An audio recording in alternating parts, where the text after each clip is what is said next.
তারকেশ্বর ব্লকের Chapadanga bus stand থেকে college পর্যন্ত 1 কিলোমিটার রাস্তা দীর্ঘদিন বেহাল। প্রত্যেক দিন অসংখ্য ছাত্রছাত্রী যাতায়াত করে এই রাস্তা দিয়ে। রয়েছে সুস্বাস্থ্য কেন্দ্র, পোস্ট অফিস, একাধিক ব্যবসায়িক প্রতিষ্ঠান। তবু বছরের পর বছর অবহেলিত গুরুত্বপূর্ণ রাস্তা।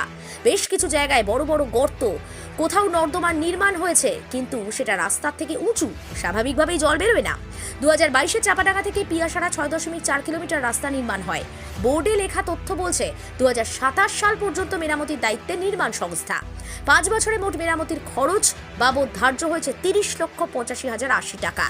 সারা বছর শীত হোক বা গ্রীষ্ম বর্ষা, এলাকা খানা খন্দ জলে ভরা। আলু বীজের মরশুমে এই এলাকায় পাঞ্জাব থেকে আলু নিয়ে আসা বিশাল লরি যাতায়াত করে। সামনেই আলু বসানোর সময় রাস্তার অবস্থা আরও খারাপ, আশঙ্কায় দিন কাটাচ্ছেন স্থানীয় বাসিন্দারা। এই নিয়ে দোষারোপ আর আঙুল তোলার খেলা সিপিএম, তৃণমূল, বিজেপির মধ্যে। কি জানা যাচ্ছে বিস্তারিত তুলে ধরলো নিউজ বাংলাদেশা। মানে এই রাস্তাটা বরাবরই নেগলেক্টেড, মানে কোনোদিনই হয়নি, আর যদিও হয়েছে মানে ওই কিছুদিন পর থেকে আবার খারাপ হয়ে গেছে। মানে সমস্ত জল এটা দিয়ে যায়, আর সেই কারণেই রাস্তাটা এতটাই খারাপ।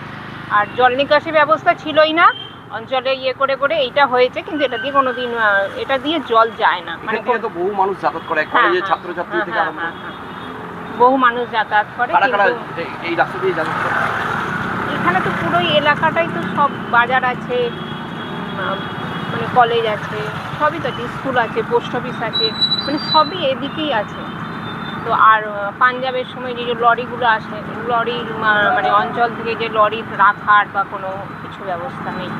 এই রাস্তার উপর দিয়ে মানে যায় এই ড্রেনগুলো। এই ড্রেনটা যে এখনই হয়েছে, আগে ছিল না, পুরো ভেঙে যায়, ভেঙে যাবে আর কি। দীর্ঘদিন ধরে এই রাস্তাটা বেহাল, মানে দীর্ঘদিন, মানে তার কোনো ইয়ে নেই, মানে রাস্তাটা কোনোদিনই হয়নি।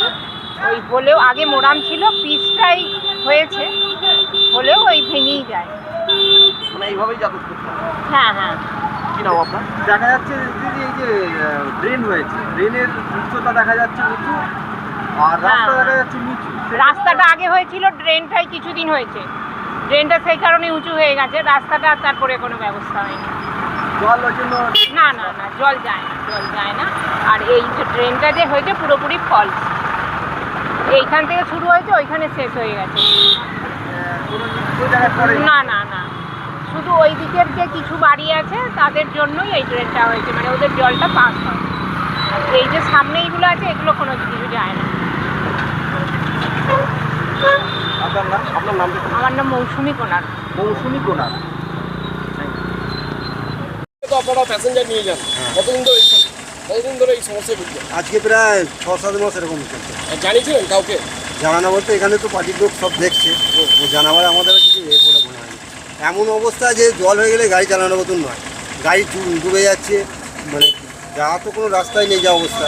রাস্তার অবস্থা খুবই দীর্ঘদিন ধরে নাকি? দীর্ঘদিন, মানে আজকে 6 মাস এরকম অবস্থা, এরও আগে থাকতে প্রায় আজকে 1 বছরের ওপর। মানে প্যাসেঞ্জারকে নিয়ে যান, খুব প্রচণ্ড ভয়ঙ্কর, গাড়ি উল্টে যাওয়ার খাপ এমন অবস্থা। আপনার নাম? লবকুমার সামন্ত।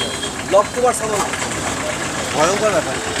মালতী মাতা হাইস্কিং মিল আপনাদের জন্য নিয়ে এসেছে সম্পূর্ণ ঘরোয়া পদ্ধতিতে চাতালে শুকিয়ে তৈরি কৃষ্ণভোগ, মিনিকেট, ডহর, বাঁশকাঠি, মহারাজা, জিরাকাঠি ও দুধেশ্বরীর মতো উন্নত কোয়ালিটির চাল।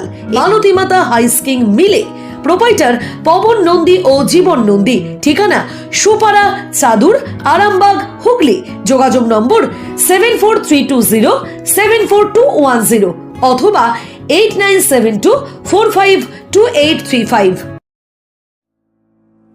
আরামবাগের রিভোল্ট বাইক শোরুম। মাত্র 20 টাকা খরচ করে ব্যাটারি চালিত বাইকে করে যেতে পারবেন 150 কিলোমিটার পথ। এই বাইকের গতিবেগ প্রতি ঘন্টায় 110 কিমি। শুনতে অবাক লাগলেও বাস্তবে সত্য, তাই দেরি না করে আজই চলে আসুন। কেনাকাটার উপর থাকছে আকর্ষণীয় উপহার ও ইএমআই এর সুবিধা। ঠিকানা রিভোল্ট শোরুম, আরামবাগ, পারুল মোড়, হুগলি। যোগাযোগ নাম্বার 7585822578।